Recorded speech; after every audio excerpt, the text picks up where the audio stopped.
Membangun apotek digital bersama SwipeRx Belanja. Terima kasih banyak Pak James John. Terima kasih Dan, Pak Dakta. Ya, terima kasih sama-sama.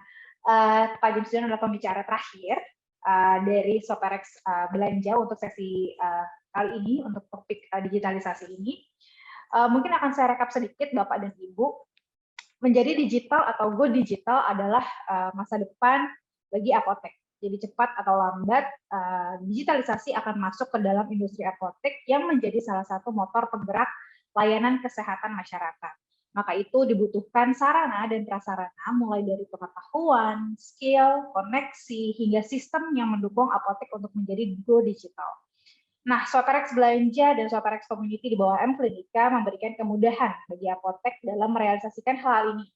Mulai dari sistem pengadaan produk yang mudah dan cepat melalui SwipeRx Belanja, hingga komunitas untuk mengembangkan skill dan update pengetahuan, serta jejaring yang sangat luas di SwipeRx Community. Innofarma juga tidak ketinggalan, tadi sudah dijabarkan. Terakhir, menyediakan segudang kemudahan bagi apotek untuk mengadakan POS dan inventory system, sehingga bukan tidak mungkin cabang yang diperbanyak dapat diatur dan diorganisir dengan baik dan mudah dari rumah saja. Jadi memang semua ini dihadirkan menjadi suatu environment, menjadi satu ekosistem yang sangat mumpuni bagi Bapak dan Ibu apotek-apotek untuk menjadi go digital atau digitalisasi begitu ya. Nah, tidak kerasa kita sudah sampai di sesi terakhir Bapak dan Ibu, yaitu sesi tanya jawab. Jadi bagi Bapak dan Ibu yang ingin bertanya, silakan memberikan pertanyaan kepada narasumber kita di Q&A box. Sekarang sudah ada masuk lumayan banyak pertanyaan buat Bapak dan Ibu. Mungkin Bapak dan Ibu narasumber boleh menyalakan kameranya, tapi masih limit dulu kali ya, sampai kita bacakan pertanyaannya. Sebentar. Oke. Pertanyaan pertama, ini mau siapa duluan? Pak Oscar duluan aja kali ya. Kita runtut dari yang awal. Oke. Siap. Pak Oscar, siap ya Pak Oscar ya. Ini kita ada 2 pertanyaan untuk Pak Oscar. Jadi pertanyaan yang pertama dari Prianggo Artaji. Pertanyaannya adalah, untuk revolusi proses industri apotek, bagaimana cara perkiraan atau estimasi biaya dari modal kerja yang ada saat ini untuk hardware dan software agar bisa mengikuti tren 4.0 sesuai keinginan konsumen, agar biaya pertumbuhan sekitar 9 PCT bisa terlaksana. Begitu Pak Oscar. Itu pertanyaan pertama. Pertanyaan kedua dari Dewi Sulastri. Semua pertanyaan itu ditujukan untuk Ibu Ika Hamdan, tapi kemudian kita rasa lebih cocok ya untuk Pak Oscar jawab. Apakah sistem yang dijalankan SwipeRx sudah sesuai dengan atau tidak menyalahi peraturan kesehatan atau apotek yang berlaku? Itu Pak Oscar, ada 2 pertanyaan pertama. Silahkan Pak Oscar. Baik, Dakna. Rekan-rekan sekalian, terima kasih atas pertanyaannya, dan sampai dengan waktu ini rekan-rekan sudah setia mengikuti proses kami. Tadi paparannya panjang dan begitu panjang, padat, dan berisi dari rekan-rekan saya ya. Ada Pak Iman, Bu Ike, Pak James, John. Jadi inilah yang kami berikan dalam proses bagaimana industri apotek ini bisa berkembang. Nah, pertanyaannya Pak Prianggo ini sangat baik ya buat saya. Bagaimana revolusi proses industri apotek? Berarti kalau revolusi itu bergeraknya harus cepat ya. Karena kalau evolusi lambat, kalau revolusi ini kita bergeraknya cepat. Tadi Pak Iman sudah menjelaskan prosesnya saja yang dari 6 bulan sekarang 3 bulan. Ya kan, potongannya sudah 50% tuh ya. Tapi kalau apotek biasanya kalau bicara potongan-potongan ini paling senang ya. Yang penting biaya diskonnya berapa katanya begitu ya. Jadi yang namanya estimasi biaya ini disesuaikan dengan kebutuhan market Bapak atau Ibu yang ingin dicapai ya. Jadi kalau saya mengestimate berapa besar sih apotek Bapak Ibu, berapa jumlah SKU, berapa jumlah produk yang Bapak Ibu jual di dalam apotek Bapak Ibu. Nah, disinilah menentukan bagaimana investasi Bapak juga terhadap proses digitalisasi daripada apoteknya. Tapi kalau secara market, secara Bapak Ibu melihat tadi seperti dijabarkan oleh Pak James John, bagaimana prosesnya ini menggunakan POS sistem yang bisa mempercepat proses adanya suatu integrasi di dalam apotek Bapak dan Ibu.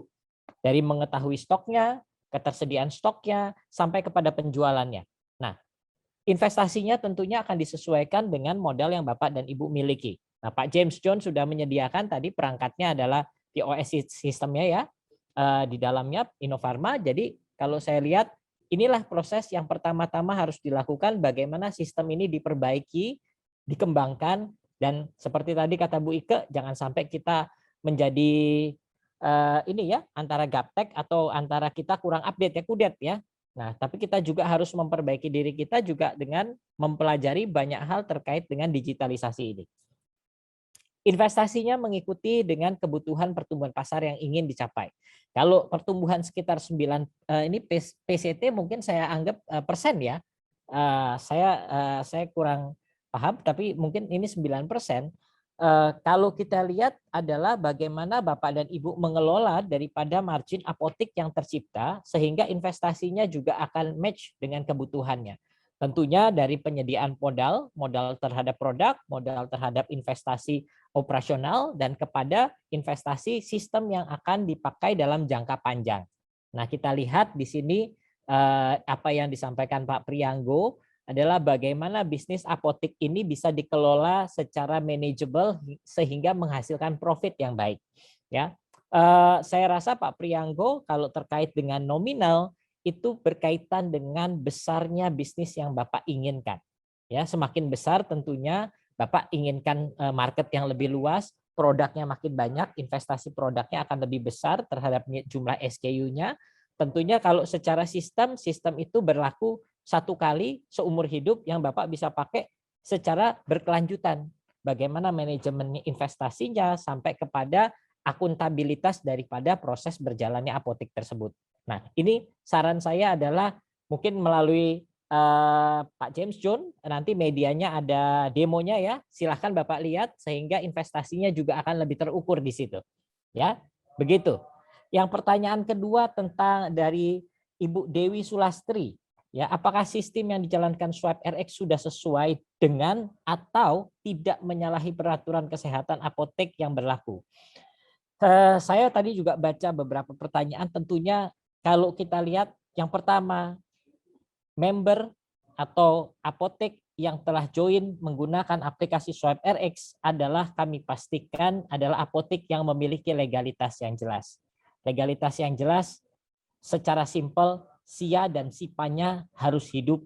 Tentunya Bapak dan Ibu sudah paham surat izin apoteknya, surat izin praktek apotekernya itu harus hidup kedua-duanya untuk dapat melakukan pemesanan melalui aplikasi Swipe RX. Nah, inilah yang kami tekankan bagaimana proses daripada pemesanan produk farmasi secara legal yang ada di Indonesia. Ya.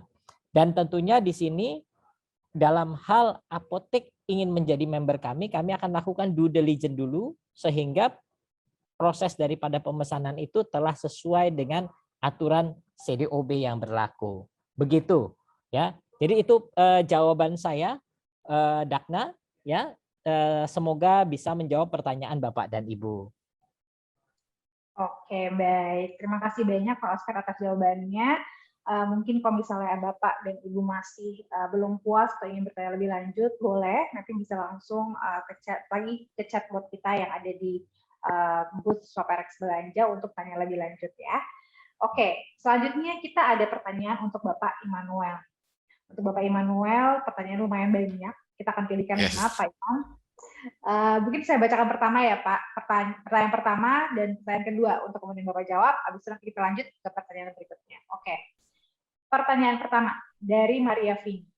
Apakah Bapak bisa berbagi pengalaman tentang parameter brand awareness yang baik, bagaimana menyusunnya, keuntungan apotek online apakah bisa menutup biaya pengantaran obat Pak? Karena ini termasuk kos. Terima kasih. Itu pertanyaan pertama Pak Iman. Pertanyaan kedua dari Gary N. Kalau kedepannya semua apotek sudah digitalisasi, pertanyaan pertama, ini berlevel Pak Iman pertanyaannya. Pertanyaan pertama, bagaimana cara branding apotek kita sendiri? Mengingat semua juga sudah online. Pertanyaan kedua, sejauh mana aturan hukum di Indonesia dalam mengatur promosi khususnya obat keras atau obat resep? Pertanyaan ketiga, bagaimana pandangan Bapak untuk apotek atau toko obat yang berada di pasar yang tidak online? Apakah akan kolaps juga? Dua itu dulu Pak Iman. Silahkan. Oke, mantap ini. Alright, kita mulai dari yang tadi kalau nggak salah brand awareness ya, daknya ya. Saya suka nih kalau udah ngomongin branding, marketing nih, saya suka diskusi nih. Ini bisa sampai malam nih lebih ini. Jadi gini, Bu Maria, kita ngomong brand awareness ya. Level brand awareness itu yang sangat simple tuh ada 4. Ini teori yang sangat simple. Banyak teori, tapi kalau saya sukanya yang 4 ini aja nih, Bu. Jadi yang pertama itu adalah top of mind. Apakah merek tersebut pas ditanya itu langsung muncul pertama kali, itu yang ada di otaknya, itu top of mind.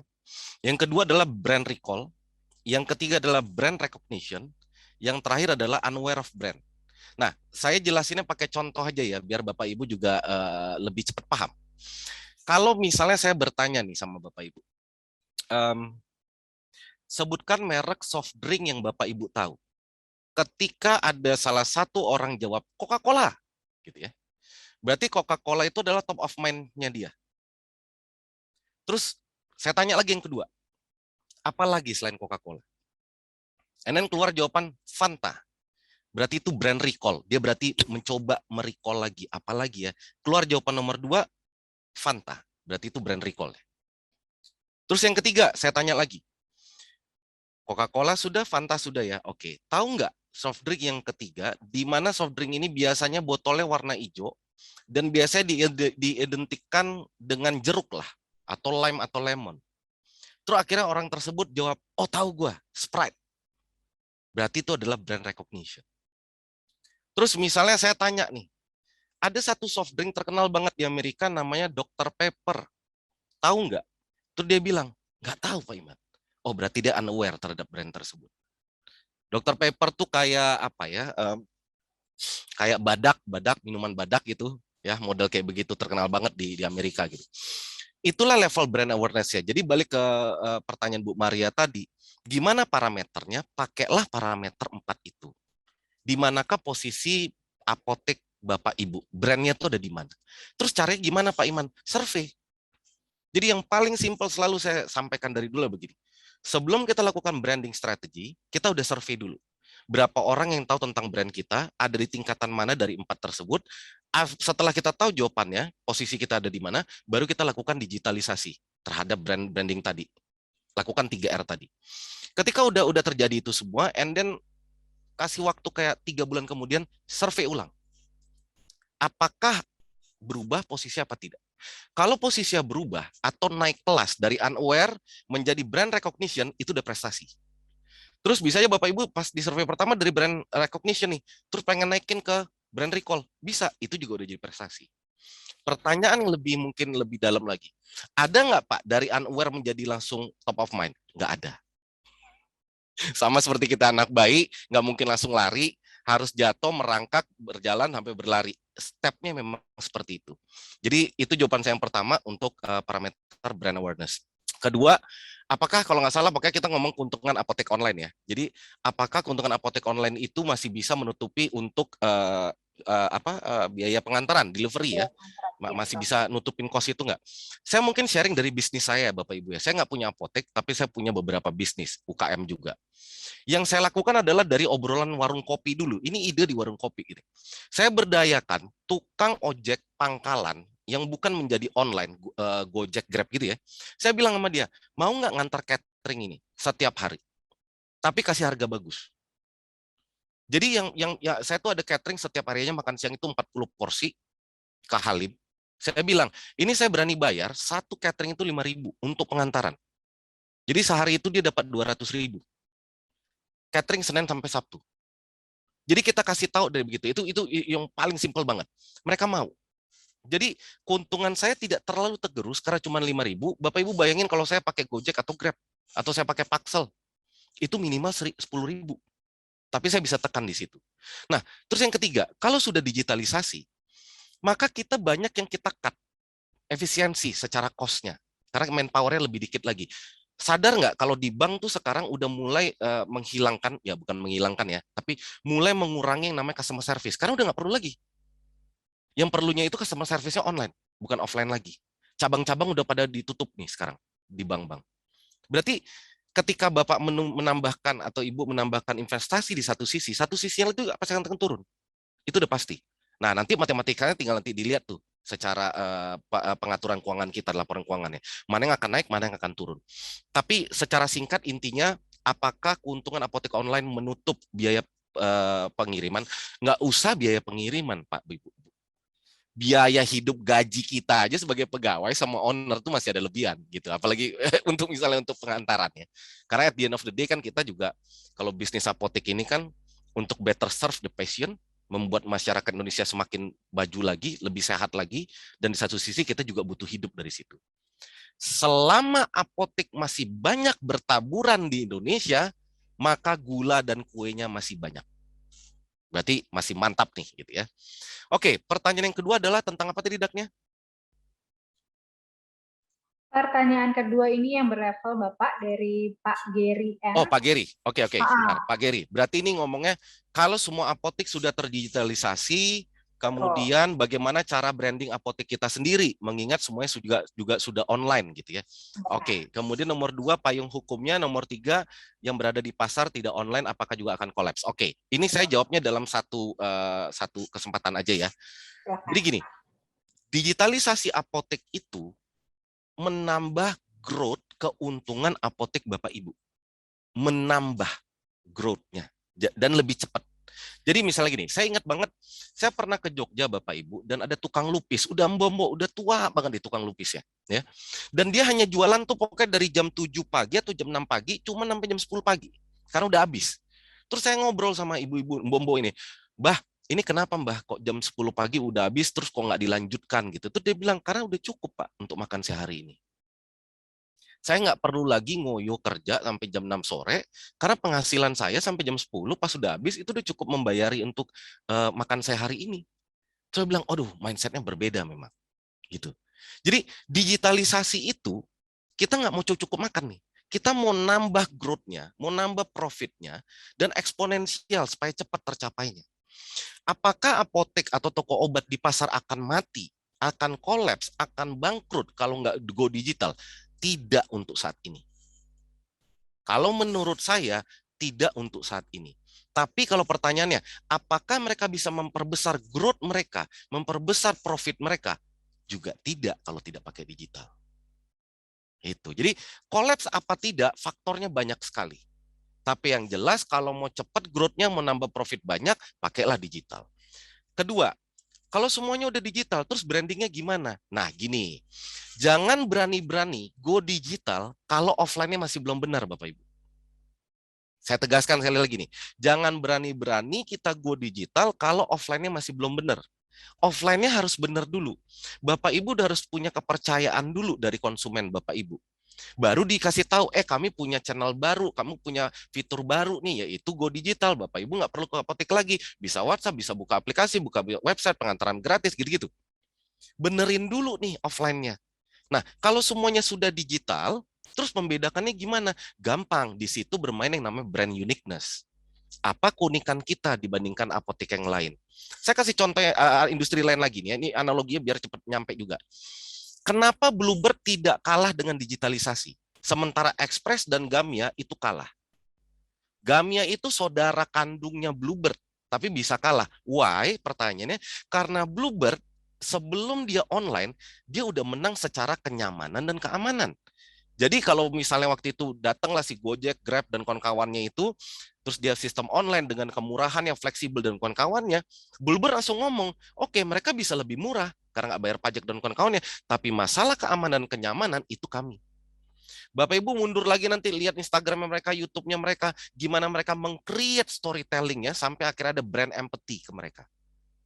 Nah itu, jadi apakah ketika semua ada digital terus kita bisa berbeda? Justru sebelum jadi digital itu harus ada pembedaan, ada uniqueness-nya dulu. Nah itu kurang lebih Daknya. Oke, baik Pak Iman. Terima kasih untuk dua pertanyaan awal. Ada satu lagi pertanyaan Pak Iman. Yes. Dari Ibu Shirley Tandi, pertanyaannya, bagaimana proses jika mau bergabung? Apakah yang perlu disiapkan? Apakah ada biaya? Dan apakah ini bisa diikuti oleh apotek di luar Jabodetabek? Terima kasih. Oke, Bu Shirley ya, Bu Shirley. Ya. Jadi gini Bu Shirley, kayak tadi saya bilang kita punya 3R ya. Kalau right knowledge-nya itu yang kami bilang konsep bisnis digitalisasi yang kita akan kasih modul training itu gratis. Itu nggak ada biaya. Untuk bergabung menjadi member Swap RX Belanja atau Swap RX komunitas, the right knowledge-nya, the right networking-nya itu juga gratis. Tidak ada biaya sedikit pun. Nah, apakah kalau misalnya apotek yang berada di luar Jabodetabek itu bisa? Tahun ini kami akan masuk ke seluruh Indonesia. Kami akan masuk ke seluruh Indonesia. Saat ini kami baru ada di Jabodetabek, Bandung, Cimahi, Cirebon, Surabaya, dan Jogja. Tapi tahun ini, which is sudah tinggal 3 bulan lagi, kami akan melayani seluruh Indonesia. Bagaimana cara mendaftarnya? Tadi Pak Oscar sudah sempat sampaikan, yang pasti SIA-SIPA-nya harus hidup. Dan kalau Bapak Ibu memang udah nggak sabar, karena saya yakin banget nih, semua yang ada di sini, 374 peserta di sini pasti udah nggak sabar pengen daftar, kunjungi booth kami. Di situ nanti akan lebih banyak lagi jawaban terhadap pertanyaan-pertanyaan Bapak Ibu sudah sampaikan. Oke? Back to you, Dagne. Oke, baik. Terima kasih banyak Pak Iman atas penjabarannya untuk pertanyaan-pertanyaannya. Kita lanjut ke pertanyaan untuk Ibu Ike. Ibu Ike, kita punya pertanyaan dari Delvia Rosalinda. Pertanyaannya adalah, apakah di Swap RX ini ada fitur pelayanan kefarmasian seperti pharmaceutical care-nya? Silakan Ibu Ike. Oke, terima kasih. Saya asumsikan nih Ibu ya, Ibu Delvia ya, pertanyaannya mengenai pharmaceutical care. Jadi kalau pharmaceutical care itu kan biasanya adalah mengoptimumkan dari peran apoteker yang sudah ada sekarang. Jadi bukan hanya melayani di unit bisnisnya saja, tapi lebih jauh kepada membantu melakukan terapi pengobatan ya untuk kesehatan pasien secara lebih jauh. Nah, betul sekali Bu Delvia, seperti tadi saya sampaikan, Swipe RX itu kami bekerja sama dengan berbagai organisasi kesehatan yang memiliki tujuan untuk memajukan kesehatan masyarakat secara umum.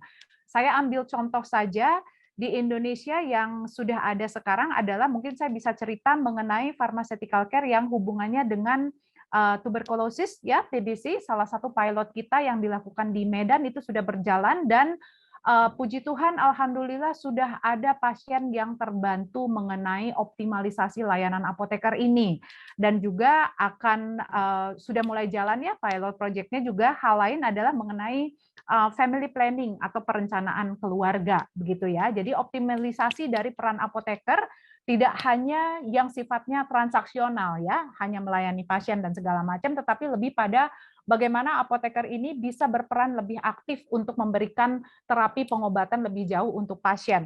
Nah, itu ada dan tersedia di Swipe RX.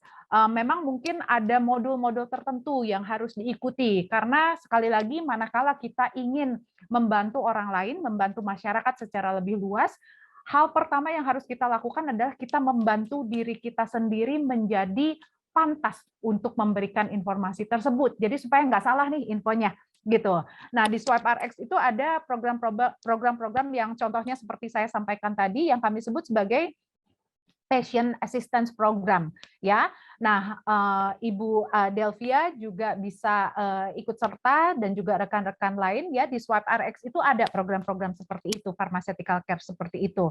Secara garis besar mungkin secara umumnya biasanya terdiri dari 3 langkah. Jadi yang pertama adalah langkahnya yang bersifat konsultasi ya. Jadi berkonsultasi dengan apoteker tersebut, ada satu sumber knowledge untuk menjadi tempat bertanya dan juga modul yang harus dikuasai ya. Jadi konsultasinya itu pakai knowledge yang benar gitu. Jadi nggak ngasal gitu loh, nggak hoax ya kalau kata orang zaman sekarang tuh, informasinya nggak hoax gitu ya.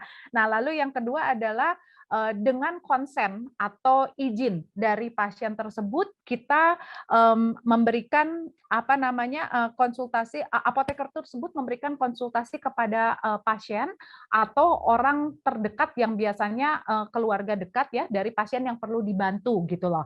Nah, lalu yang biasanya langkah yang terakhir adalah edukasi yang memanfaatkan teknologi kalau zaman sekarang. Again, sekali lagi adalah menggunakan smartphone yang memang ada di genggaman kita. Jadi teleponnya sudah smart, yang lebih penting lagi dilakukan adalah orangnya harus lebih smarter gitu. Jangan sampai yang dipakai telepon cuma buat itu-itu aja gitu. Sebenarnya bisa banyak sekali peranan yang diberikan, termasuk salah satu diantaranya yang Bu Delvia tanya mengenai pharmaceutical care, itu juga tersedia, ada di Swipe RX. Dengan tentu saja ada langkah-langkah tertentu yang harus diikuti, ada modul-modul tertentu yang harus dikuasai, sehingga kalau saya menyambungkan tadi dengan diskusi sebelumnya ya, bukan hanya legal operasinya ya yang dilakukannya, tetapi juga legit, artinya mantep gitulah, nggak kaleng-kaleng kalau Pak Iman sama teman-temannya bilang ya di sana gitu loh. Nah mungkin itu jawaban saya Mbak Dagna, semoga bisa menjawab ya pertanyaan yang disampaikan Ibu Delvia tadi. Terima kasih Ibu Ike atas jawabannya. Selanjutnya kita ada pertanyaan untuk Bapak James John. Kita punya 3 pertanyaan Pak James, jadi mungkin akan langsung saya bacakan semuanya aja ya untuk menghemat waktu. Yang pertama, pertanyaan dari Pak Ruslan mengenai apakah software Innofarma ini bersifat web-based ataukah harus diinstal, dan apakah terintegrasi dengan aplikasi Android atau iPhone. Kedua, dari Ibu Imade Dwi Mulia Purbandika mengatakan bertanya bahwa apakah software Innofarma apakah langsung bridging atau bringing ya, ini saya kurang jelas, dengan software X khususnya secara inventory. Mungkin maksudnya apakah langsung terkoneksi atau tidak gitu ya. Lalu pertanyaan ketiga adalah dari Putri Angger menanyakan apakah aplikasi Innofarma ini ada batas waktunya gitu. Silakan Pak James John. Baik, terima kasih kepada Bapak Ibu penanya. Mungkin tidak semua pertanyaan bisa dijawab satu persatu ya, yang semua yang sudah bertanya. Saya mulai jawab dulu dari Pak Ruslan terkait apakah software ini bersifat web-based? Ya, betul sekali Pak. Software Innofarma 2.0 ini memang berbasis web-based, membutuhkan jaringan internet atau koneksi internet supaya bisa terhubung menjalankan software ini. Lalu, apakah software Innofarma ini terintegrasi dengan aplikasi di Android atau iPhone? Saat ini sudah terintegrasi dalam hal artinya Bapak bisa mengunduh aplikasinya di Play Store untuk di-download. Segala aktivitas yang ada di apotek bisa juga dipantau melalui handphone atau smartphone Bapak Ibu sekalian. Jadi jangan khawatir pada saat repot misalnya membawa laptop atau PC gitu. Jadi dengan menggunakan handphone sudah bisa memantau aktivitas apotek. Lalu pertanyaan yang berikutnya dari tadi Bu Delvia ya, Mbak Dagna ya, Bu Delvia ya. Pertanyaan tadi yang nomor 2 dari Dwi Mulia Purbandika. Oke, pertanyaannya adalah untuk software Innofarma apakah langsung bridging mungkin ya dengan Swipe RX khususnya secara inventory? Saat ini Innofarma berdiri sendiri untuk inventorinya, jadi memang membutuhkan master atau kita harus menginput data ke dalam sistem. Jadi nanti kita menyediakan template khusus untuk apotek-apotek, terutama apotek baru nih akan mempermudah Go Digital. Kita sudah menyediakan template. Setiap produk yang akan dimasukkan ke dalam sistem bisa melalui template tersebut, atau bisa secara mandiri juga menggunakan fitur master produk yang ada di dalam sistem. Tapi jangan khawatir, semua yang nanti kita sampaikan ini, kalau nanti sulit sekali untuk diingat, seperti yang saya infokan sebelumnya, bahwa kita memiliki akun demo atau akun trial yang bisa Bapak Ibu nikmati, dan jangan khawatir, kami siap memandu atau mendampingi dalam mencoba akun demo tersebut. Lalu yang terakhir dari Bu Putri Anger, aplikasi Innofarma ini apakah berbatas waktu? Aplikasi Innofarma ini ada yang berbatas waktu, ada yang tidak. Izinkan saya share screen sejenak atau sesaat, dan saya harap ini tidak begitu mengagetkan Bapak Ibu, karena ini memang dalam sejarah Innofarma 2.0, inilah harga terbaik yang pernah kita offer, dan sebelumnya tidak pernah kita offer untuk harga package ini ya. Yang silakan difoto mungkin, atau ada Bapak Ibu yang ingin ngezoom karena terlalu kecil. Ini perbedaan paket bisnis dan enterprise-nya saya jelaskan. Yang pertama adalah kalau paket bisnis ini tidak dilengkapi dengan fitur akuntansi dan laporan keuangan, sementara paket enterprise adalah paket terlengkap yang didukung dengan fitur akuntansi dan laporan keuangan. Dan ini bisa disesuaikan dengan kebutuhan Bapak Ibu di apotek, apakah perlu akuntansi, laporan keuangan atau tidak. Dan yang terkait pertanyaan apakah ini ada berbatas waktu atau tidak, khusus yang lifetime, yang paling bawah itu tidak berbatas waktu, di mana nanti akun atau license yang kita berikan itu untuk apotek Bapak Ibu berlaku selama-lamanya atau menjadi hak milik, dan tidak ada biaya penambahan apapun lagi nanti terkait maintenance, support, update, ataupun ada pelatihan atau training. Saya rasa cukup, mungkin sudah difoto. Terima kasih atas segala pertanyaannya, Bapak dan Ibu. Kembali ke Mbak Dakna. Oke, terima kasih banyak Pak James John. Nah, jika masih ada pertanyaan lebih lanjut, Bapak dan Ibu bisa kembali lagi saya ingatkan untuk datang ke virtual booth kita di SwapRx Belanja yang dapat dikunjungi selama PIT IAI ini berlangsung. Jadi banyak penawaran menarik juga. Tadi kalau misalnya banyak yang mention mengenai hadiah, datang saja ke sana untuk tahu dan price giveaway hadiah dengan total 20 juta rupiah dari SwapRx Belanja. Ada juga welcome cashback 5 juta untuk pengguna baru SwapRx Belanja. Ada juga 1 juta rupiah untuk Bapak dan Ibu yang bergabung di affiliate program kita dari SwapRx Belanja dan berhasil mengajak rekan apotek yang lain untuk bergabung di SwapRx Belanja. Selain itu, Bapak dan Ibu rekan apotek, jangan lupa bahwa program kuis mingguan berhadiah belanja Paganza masih berlangsung sampai dengan besok. Jadi jika ingin bawa hadiah elektronik pulang, silahkan bergabung di kuisnya, mainkan kuisnya, siapa tahu bisa menangnya Bapak dan Ibu. Nah, bukan hanya dari SwapRx Belanja, gratis untuk bergabung di SwapRx Community dan diskon untuk Innofarma juga ada di booth kita. Jadi jangan ragu-ragu untuk datang dan bertanya-tanya di situ. Atau bisa lihat handouts-nya juga, dibawa pulang juga itu, dokumen-dokumennya di situ bisa. Nah, oke. Sebelum kita menutup acara pada sore hari ini, sekarang udah sore, kita terpilih ada 4 penanya terbaik. Mungkin boleh dari satu-satu Pak Oscar, lalu Pak Iman, Bu Ike, dan Pak James John boleh disebutkan pemenang pertanyaan terbaiknya. Silahkan.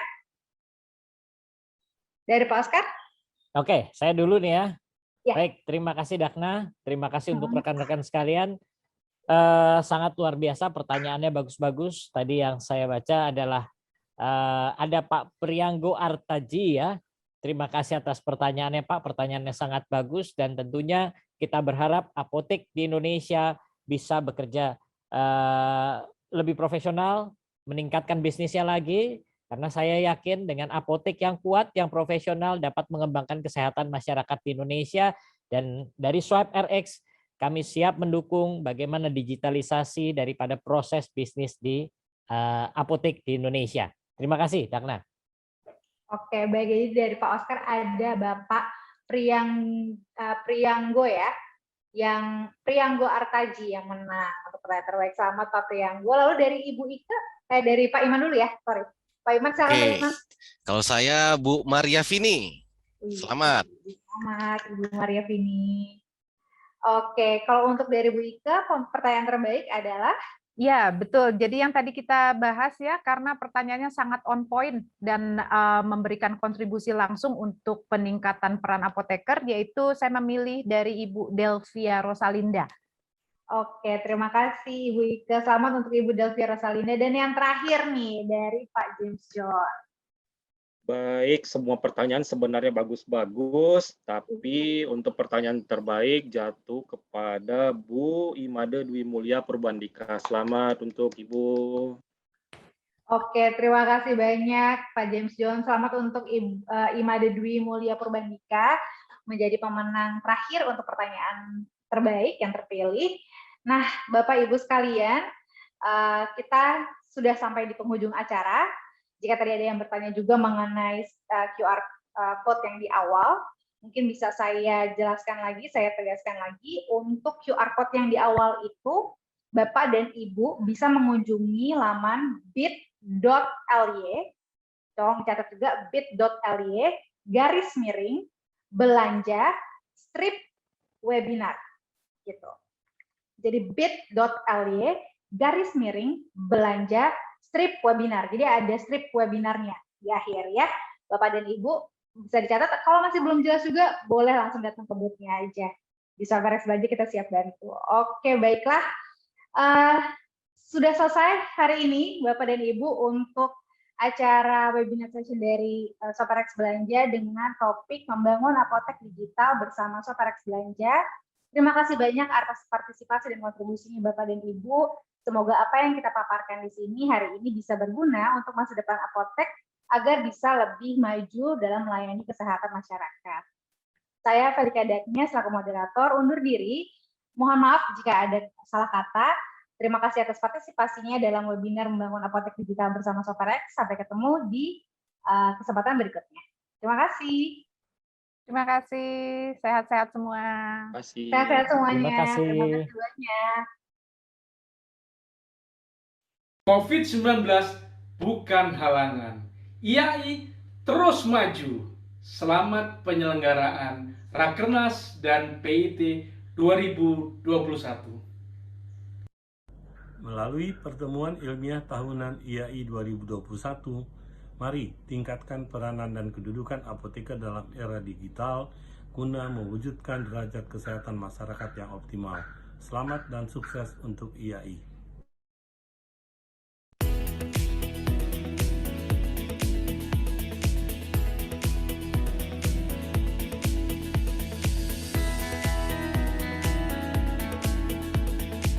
Terima kasih kepada para pemateri atas ilmu yang sangat bermanfaat dan kepada moderator yang telah memandu acara sampai dengan selesai. Terima kasih kepada para peserta atas partisipasinya pada webinar sesi ini. Dan kepada peserta disilahkan melanjutkan kegiatan dengan bergabung bersama di sesi webinar berikutnya.